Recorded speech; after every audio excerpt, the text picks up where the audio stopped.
Olen Lahtisen Ville ja toimin tutkijana ja väitöskirjan tekijänä Griffith Universityssä Brisbaneissa, Australiassa. Sosiaalinen markkinointi on tapa, jossa otetaan erilaisia toimenpiteitä, joilla pyritään joko muuttamaan tai sitten ylläpitämään jotain käytöstä. Eli esimerkkinä voi olla, miten me voidaan vähentää tupakan polttamista, miten me voidaan lisätä ihmisten terveellistä syömistä ja niin edelleen.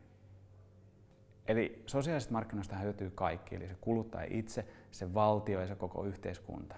Ja se kuluttaja kokee itse saavansa jotain arvoa siitä kampanjasta, jotain hyötyä siitä, miksi hänen oma käyttäytyminen muuttuu. Ja samalla, kun se käyttäytyminen muuttuu, niin valtiolle voi syntyä säästöjä erinäköisessä muodossa, että ihmiset ajaa turvallisemmin tai syö terveellisemmin, terveydenhuolto säästää rahaa. Ja myös, jos puhutaan esimerkiksi liikenteestä, niin se yhteiskunta myös hyötyy siitä, että kaikki ajaa suunnilleen samaa nopeutta, niin siellä tielläkin on vähän kivempi olla. Sosiaalisessa markkinoinnissa tärkeintä on ensinnäkin olla oikea mittari. Eli on kiva, että asenteet muuttuu, on kiva, että mielikuvat muuttuu, mutta kaikkein tärkeintä on se, että se itse käyttäytyminen muuttuu.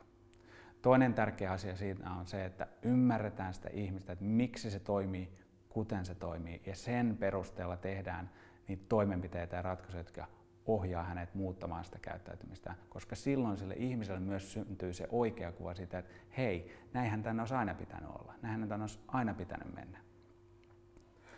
Esimerkiksi on 4 hyvää tapaa saada ihmiset muuttaa käyttäytymistään. Ensimmäinen on hali. Eli sä annat jollekin halin ja sä palkitset siitä, mitä hän tekee. Eli sä annat jotain tälle ihmiselle ja sanot, että hei, hyvä juttu, sä teit noin.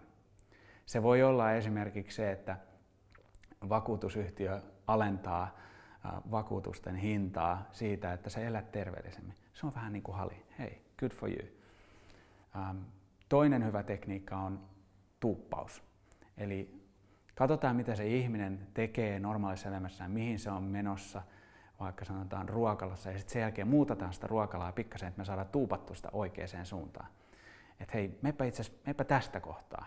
Ja se tarkoittaa sitä, että me helpotetaan esimerkiksi reittiä sinne terveellisten ruokien luo ja hankaloitetaan niiden epäterveellisten ruokien syömistä. Laitetaan se suklaapatukko korkeammalle siellä hyllyllä ja laitetaan ne hedelmät ja kasvikset siihen silmän korkeudelle. No läpsäsyö on, niin, se on suoraan korville näin. Ja periaatteessa tarkoittaa sitä, että annetaan ihmiselle sakko jostain. Että hyi, teit näin. Ja silloin kun se sakko on tarpeeksi tuntuva, niin silloin se saa ihmisen muuttamaan sitä käyttäytymistään, esimerkiksi liikenteessä. Ja sitten viimeisenä voi käyttää tönäsyä, eli vähän tönästää sitä ihmistä, että hei, älä aja noin kovaa, eli pistetään tuonne tien varteen tai esimerkiksi parkkihalleihin näitä hidastettöyssyjä ja muistutetaan siitä, että tässä ei saa ajaa kovaa. Vähän työnnetään sieltä, näin, älä mene noin liian.